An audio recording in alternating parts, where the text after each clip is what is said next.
Okay, today we're going to take a look at exponents. When we take a look at exponents, there's some vocabulary that we need to have.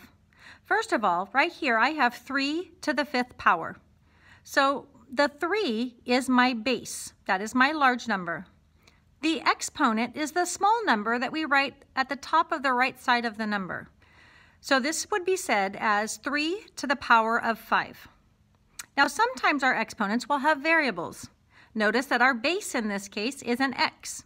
Our exponent is 3.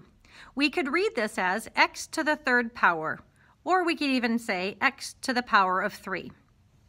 Now what we're going to do is just look at the basics of expanding and condensing exponents.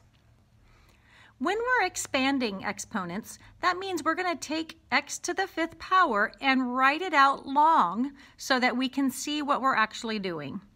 If I have x to the 5th, what that means is I'm taking that base of x and multiplying it by itself 5 times. So I would write this as x times x times x times x times x. Notice I have 1, 2, 3, 4, 5 x's. Now if we have 3 to the 4th power, then that means I'm going to take my base of 3 and I'm going to multiply it by itself 4 times. So I'm going to go 3 times 3 times 3 times 3. Now I have multiplied 3 by itself 4 times. 1, 2, 3, 4. Our next one's a little more confusing. Notice that we have a coefficient here. The 2 does not have an exponent, so we don't need to work with that right now. So I'm going to leave my 2 as 2. Now my m, notice that the 3 is connected to the m and just the m. So the m is our base and the 3 is our exponent. So 3 is telling us to multiply m by itself 3 times. So I'm going to go times m times m times m.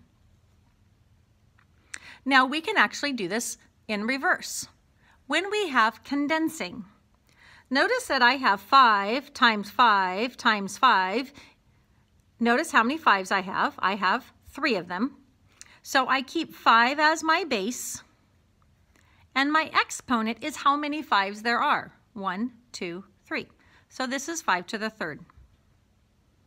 If we take a look at the second one, notice that I have x times x times x times x times x. I am multiplying x by itself 5 times. So I'm going to keep my base as x, and then 1, 2, 3, 4, 5 becomes my exponent. Now in my next one, it is a little bit trickier because we have some different things going on. I notice that I have a 2. I notice I have a group of m's, and I have a group of n's. So that means I'm going to have 3 different terms in my answer. I have a 2, and I only have 1 2, so I'm just going to make it a 2.